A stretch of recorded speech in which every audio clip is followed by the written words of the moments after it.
Hello and welcome to this week's video. My name is Anuska Taylor. It's great to have you here. Now, this week's video is all about the link between listening and speaking.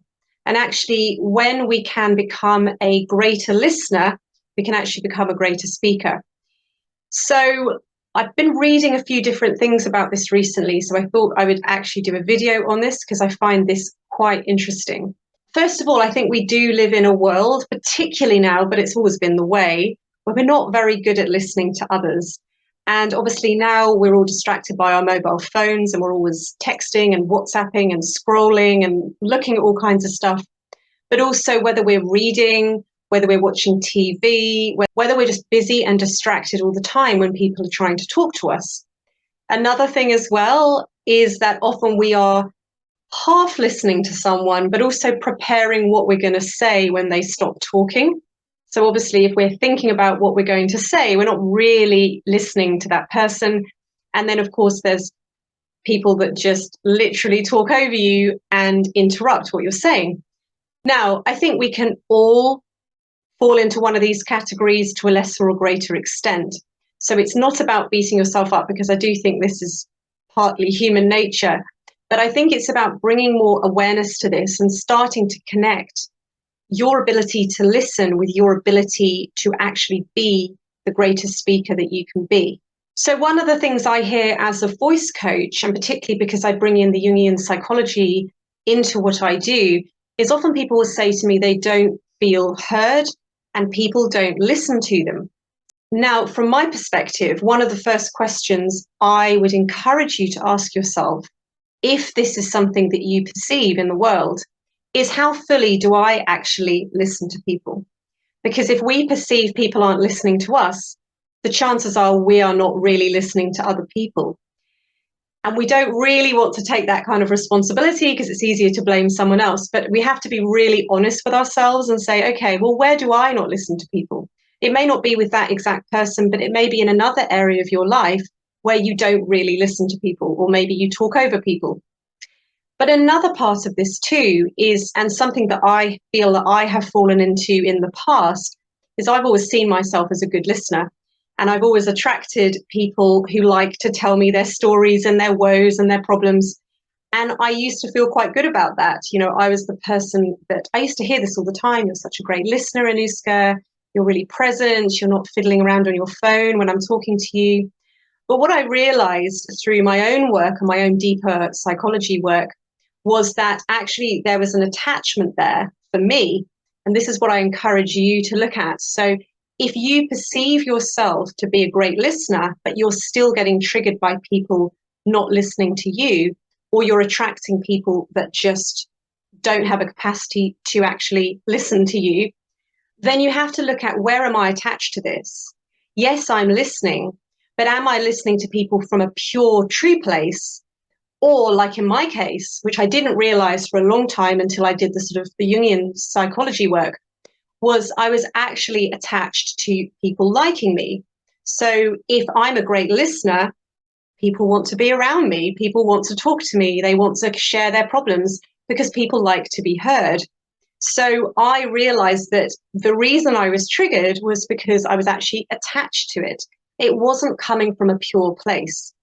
So whatever side of the fence you're on, whether you feel like, actually, you know what, I don't think I do really listen to people, I am distracted a lot of the time, or you're the other side of the fence where you are a good listener and people like to tell you their problems, where is there an attachment? And that's the first part of this, because we are always seeing our own mind in the world around us, whether we want to believe it or not, whether we're conscious of it or not. So this is the first part. But as a voice coach, what I see is that when we think people aren't listening to us for whatever reason, it's going to impact our voice. Because on some level, if we don't feel people are listening to us or aren't interested in us, then what's the point on a deeper level in actually having clarity and having expression and having more dynamics and power and ease and just this kind of openness in the voice? Like, what's the point? No one's listening to me anyway. So it impacts the voice. Now, obviously, this is going to vary from person to person. It's going to show up differently for different people. But some of the kind of ways we might hide our voice if we perceive people don't really listen to us could be things like speaking really fast so no one can actually follow anything we're saying. Could be speaking very mumbled with a lack of clarity. So again, we can't really be heard. It could also be things like speaking with a monotone. So there's not, your voice isn't particularly engaging. It's kind of quite dull and sort of flat to listen to. So again, people aren't going to engage. Or maybe your voice is just really quiet. And again, that makes it hard for people to follow you. So you may have a couple of these, you may have one of these, but in some ways, from my perspective in my work, these are ways that we hide behind our voice. Again, just to reiterate, often this is not conscious. You're not deliberately doing any of this. So that's why we have to kind of explore this on a deeper level, because often we think it's just, well, this is just how I've always spoken. But really, when we start to unpack it, there is this way that we're kind of hiding. And sometimes it's because we've never felt heard. So what's the point? The other side of the fence, which again is still rooted in this fear of not being heard and people not listening, is we can go the other way and we can just be really loud and obnoxious and rant and rave and shout and very deliberately almost like just talk over people. And I think often we see this in the political world where there's political debates and everyone's just shouting over each other and no one's actually listening to anything anyone's saying. But perhaps you feel like you might fall into that category, that it's almost a compensatory mechanism. It's like, I don't feel heard, so I'm just going to be really loud and talk over everyone. So none of this is about beating yourself up, because we all fall into this in some shape or form, but it's about bringing awareness to your voice and to your relationship with listening to others. So again, do you feel like you're someone that actually, if you're really honest, you are distracted all the time and you don't really listen to people? Or maybe there's just certain people that you don't really listen to and other people that you do. Or maybe you feel like you're a brilliant listener and then you keep attracting people that aren't interested in listening to you. So whichever side of the fence you're on, it's just starting to explore that and then looking at how that is impacting your voice. Because once you start to shift that relationship with listening, then you'll find that you actually are going to be freer and more open with your voice. Just on a side note as well, again, because I bring in this sort of Jungian psychology side of this. So when we feel people aren't listening to us, another aspect of this, and perhaps a deeper layer to this, is actually being listened to, like really listened to, someone being really present with you, someone really looking at you, eyeball to eyeball, actually sitting with you and really hearing you is incredibly vulnerable.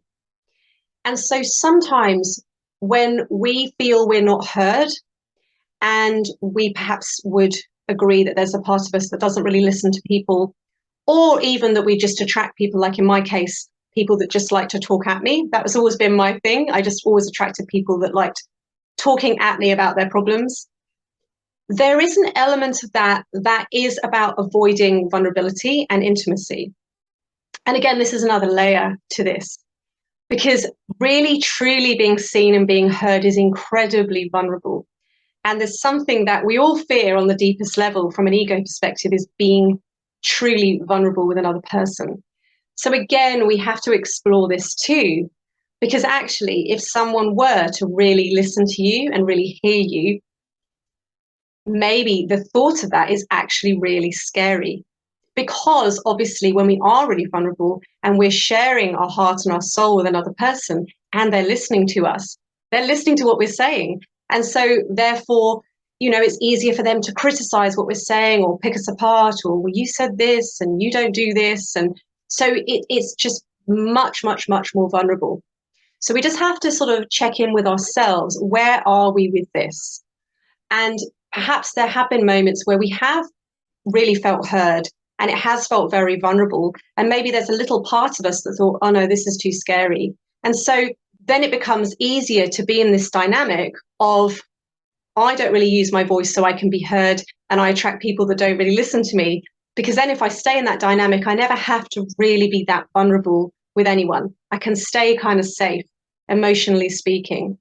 So there's many, many layers to this, but I just encourage you just to start to pay attention. This is always an awareness exercise as the very first thing.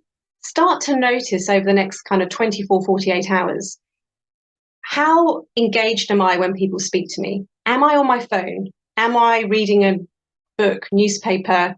Am I trying to do something else? Am I looking around the room? Am I looking bored? Am I waiting to speak? Am I preparing what I'm going to say while they're still speaking? Or do I find I just talk over people and interrupt them? Again, this is not to blame yourself. We all do it to a greater or lesser extent. It's just to start to bring awareness, pay attention, and then you can start to change it, because you can't change anything if you're not aware of it.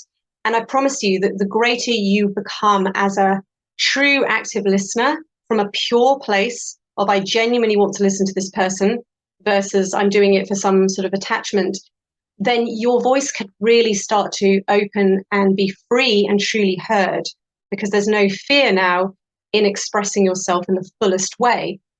So I'd love to know your thoughts. This is a bit more of a deeper video this week, and I hope that you found that really useful. Please do like, share, subscribe if you enjoyed this video, and I will see you as always next week on next week's video.